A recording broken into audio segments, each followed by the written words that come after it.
Alam mo, yun ang nauusok ngayon sa panahon ngayon eh. Yung mga babae ayaw nang magtrabaho, ayaw na rin pumili ng matikas na lalaki para sa kanila na magsisimulang kasabay nila. Ang gusto nila, yung built na.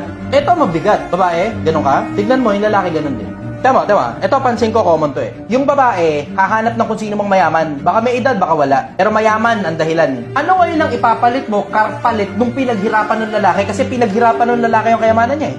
Diba? Tinabaan niya yung utak niya, ginalingan niya, nilupitan niya, tinindihan niya. Ngayon, he is reaping the fruit of his labor. Diba? Tapos ngayon, ikaw ngayon, makikisawsaw ka doon sa fruit of labor ng lalaki. Ano ipapalit mo? Perte mo?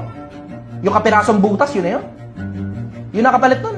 Tignan mo, pagka gano'n ang mindset mo, babae, yan ay dahil lang kung bakit yung pinipili mong klase ng lalaki. Tignan mo yung lalaki, puro butas din ang hinahanap galing sa'yo.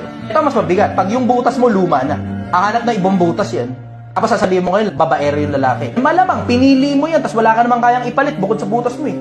Kailangan, mutual. Yung pinaghirapan niya, makikinabang ka ron. Tapos meron ka rin sarili mong pinaghirapan, makikinabang din siya doon. Hindi naman ibig sabihin puro pera lang eh. Babae ka, marunong ka dapat magluto. Babae ka, marunong ka dapat maglaba. Babae ka, magaling ka dapat mag-alaga.